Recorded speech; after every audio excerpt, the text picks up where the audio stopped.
ഐശ്വര്യ, നമ്മളിപ്പോ ഒരു ചെറിയൊരു വിവാദ പ്രസ്താവനയുടെ ഇതിൽ നിൽക്കുവാണ്. എം വി ഗോവിന്ദൻ, അതായത് ശിവഗിരിയിൽ മുഖ്യമന്ത്രി വന്നിട്ട് സംസാരിച്ച ഒരു പ്രസംഗം, ആ പ്രസംഗത്തില് ആ പുരുഷന്മാർ അമ്പലത്തിൽ കയറുന്നതിന്റെ മേൽവസ്ത്രം ധരിക്കുന്നതിനെ കുറിച്ച് അദ്ദേഹത്തിന്റെ ഒരു പരാമർശം ഉണ്ടായിരുന്നു. അദ്ദേഹം അത് പറഞ്ഞത് ഒരു നിഗൂഢ പദ്ധതിയുടെ ഭാഗമായിട്ടാണ്. കാര്യം അങ്ങനെ ഒരു പരാമർശം വരുമ്പോൾ അത് ദേവസ്വം ബോർഡ് വഴി അതിനൊരു നിയമമാക്കി കൊണ്ടുവരാനൊക്കെ ആയിരുന്നു. അതിന് തിരിച്ചും പ്രസ്താവനകൾ വന്നിട്ടുണ്ട്.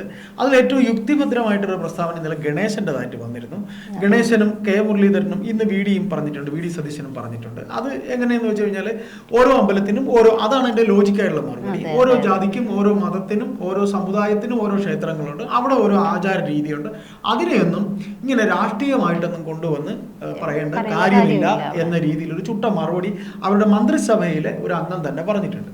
നമ്മളിവിടെ പ്രതിപാദിക്കുന്നത് ഈ പറയുന്ന ഗോവിന്ദന്റെ ഒരു പരാമർശത്തെ കുറിച്ചാണ്. അതായത് ഗോവിന്ദൻ പറഞ്ഞിരിക്കുന്നത് ക്ഷേത്രത്തിനകത്ത് ഈ ശരീരം നമ്മൾ അമ്പലത്തിൽ തൊഴാൻ കയറുമ്പോൾ ആ മേൽ വസ്ത്രം ഒഴിവാക്കുന്നത് നഗ്നത പ്രദർശിപ്പിക്കുന്നതിന് തുല്യമാണ് എന്ന് പറയുന്നത് ഒരു സംസ്കാരത്തിന് യോജിച്ച സംസാരമാണോ എന്നിങ്ങനെ പാർട്ടിക്കകത്ത് തന്നെ, CPM-നകത്ത് തന്നെ അത് പലതരത്തിലുള്ള ചർച്ചകൾക്ക് വഴിമരുന്നിടുന്നുണ്ട്. അപ്പോൾ ആദ്യമായിട്ടല്ല നമുക്ക് CPM-ന്റെ ഭാഗത്ത് നിന്നും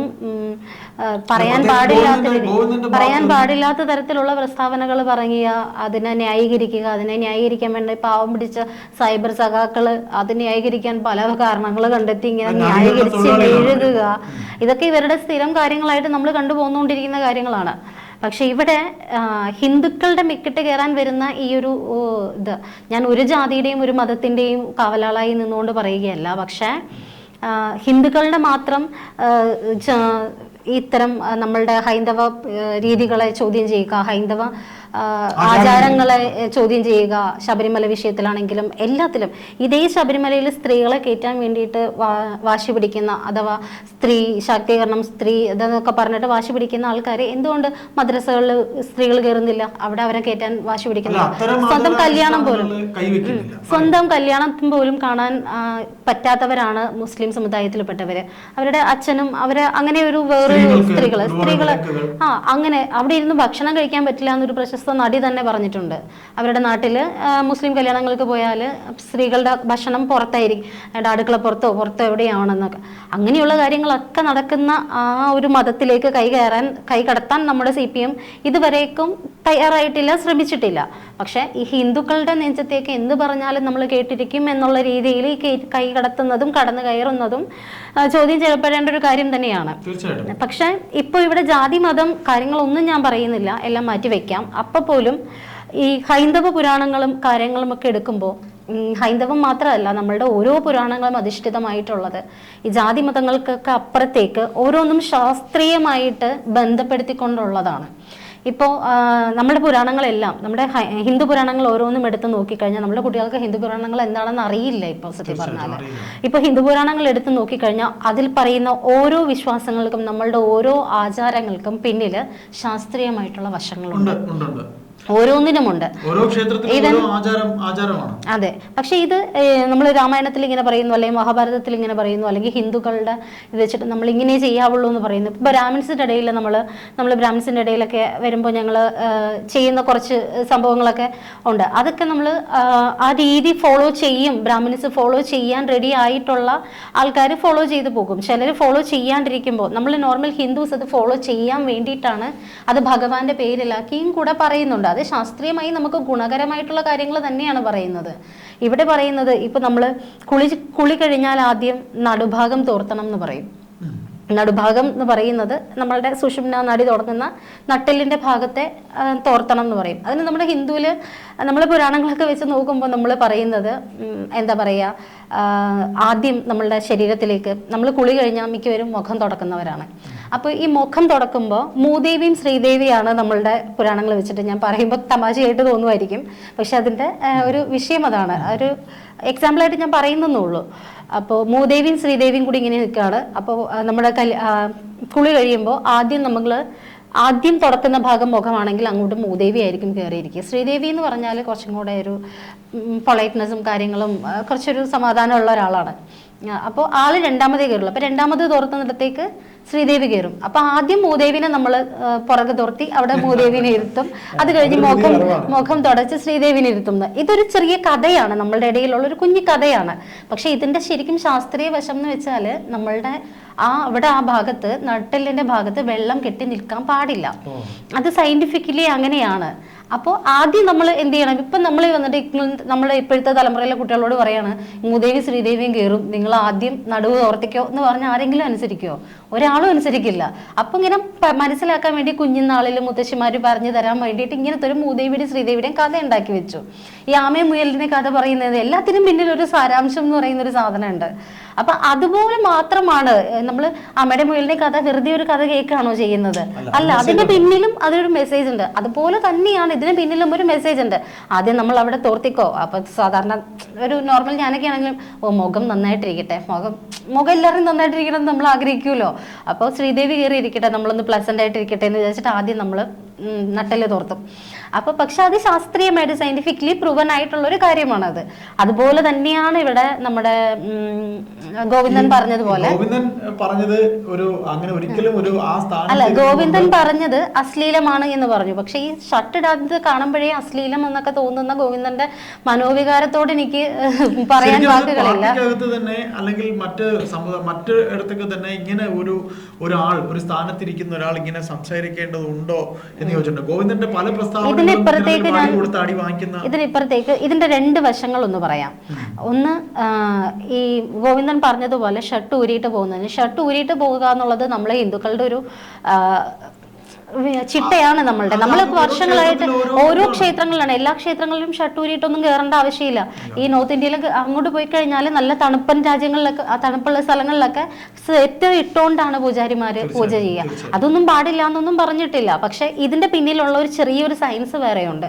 ഈ ഷട്ടൂരി കയറുമ്പോൾ ഈ പ്രഭാതത്തിലുള്ളതും ഈവനിങ്ങിലുള്ളതുമായിട്ടുള്ള സൂര്യരശ്മികൾ ഡയറക്റ്റ്ലി നഗ്നശരീരത്തിൽ അടിക്കുന്നത് നമ്മളുടെ വിറ്റാമിൻ ഡി പോലെയുള്ള കാര്യങ്ങൾ നമ്മുടെ ശരീരത്തിന് കിട്ടാനും നമ്മുടെ ശരീരത്തിന് നല്ലതാണത്.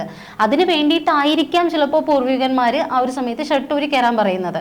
പക്ഷെ എന്തുകൊണ്ട്, അപ്പൊ നമുക്ക് ചോദിക്കാം, ചേട്ടൻ ചോദിക്കാം എന്തുകൊണ്ട് ഇപ്പൊ പെണ്ണുങ്ങൾക്ക് വേണ്ടേ ഈ വിറ്റാമിൻ ഡി എന്ന് ചോദിക്കാം.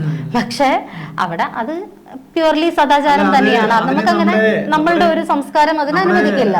TG മോഹൻദാസ് സാറിനെ പോലെയൊക്കെയുള്ള ഇതിനെ കുറിച്ചൊക്കെ സംസാരിക്കാൻ കഴിയുന്ന ഒരു വ്യക്തി അദ്ദേഹം പറഞ്ഞെന്ന് വെച്ച് കഴിഞ്ഞാൽ പണ്ടൊക്കെ എന്ന് പറഞ്ഞാൽ പുരുഷന്മാർക്ക് ഒരു തോർത്ത് പോലത്തെ മുണ്ടാണ്, ഒരു തോർത്ത് ഇങ്ങനെ മേലെ ഇങ്ങനെ ഇടുവായിരുന്നു. അതങ്ങ് മാറ്റിയിട്ട് ഈ ഉടുത്തിരിക്കുന്ന തോർത്ത് മാത്രം ഉടുത്തിട്ട് ഇതങ്ങ് എടുത്ത് മാറ്റി ഇടുപ്പി കെട്ടിയിട്ട് തൊഴാൻ കയറുന്ന രീതിയാണ് അന്നുണ്ടായിരുന്നത്. അതുകൊണ്ടാണ് ഇങ്ങനെ കയറി എന്നും അദ്ദേഹം പറയുന്നുണ്ട്.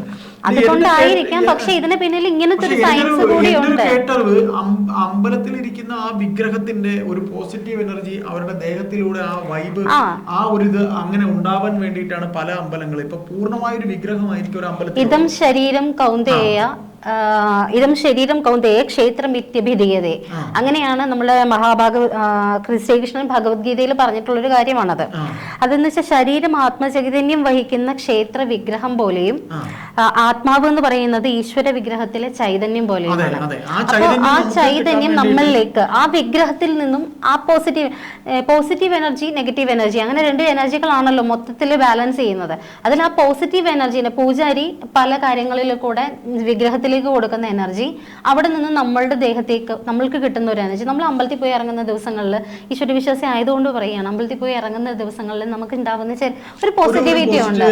അത് അവിടുത്തെ ആ ഒരു കളഭം നെറ്റിയിൽ തൊടുമ്പോൾ, അങ്ങനെ ഓരോന്നും ചന്ദനം ചേർത്തുമ്പോൾ, ആ ഒരു തീർത്ഥം കുടിക്കുമ്പോൾ, അങ്ങനെ ഓരോന്നിൽ നിന്നും കിട്ടുന്ന ഒരു പോസിറ്റിവിറ്റി ഉണ്ട് നമുക്ക്. എന്നുവെച്ചാൽ അവിടെ കേൾക്കുന്നത് നാമജപങ്ങൾ മാത്രമാണ്, വേറെ നെഗറ്റീവ് വൈബ്രേഷൻസ് ഒന്നും അവിടെ ഇല്ല.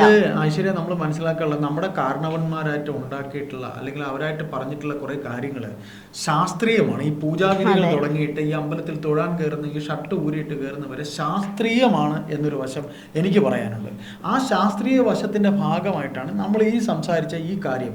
ഷർട്ട് ഊരിയിട്ട് കയറുന്നത് തന്നെ ഇപ്പൊ ഈ പറഞ്ഞ അമ്പലത്തിൽ കളഭം തൊടുന്നത് മുതൽ നമ്മൾ പെണ്ണുങ്ങളാണെങ്കിലും അവരെ പെണ്ണുങ്ങളാണെങ്കിൽ തന്നെ സ്ത്രീകളാണെങ്കിൽ ഈറൻ ഉടുത്ത് കയറുമ്പോ കുറച്ചും കൂടെ എന്ന് പറയും. അമ്പലങ്ങളിൽ പോയാലും മുടി കെട്ടിയിട്ട് ഇപ്പൊ പല അമ്പലങ്ങളിൽ എഴുതി വെച്ചിട്ടുണ്ട്, തുമ്പ് കെട്ടിയിട്ട് നിൽക്കണം എന്ന് എഴുതി വെച്ചിട്ടുണ്ട്. അങ്ങനെയൊക്കെ അതൊക്കെ ഒരു ശാസ്ത്രമാണ് എന്ന പക്ഷക്കാരനാണ് ഞാൻ. ഇതിന് എല്ലാത്തിനും പിന്നിലുണ്ട് ശാസ്ത്രം.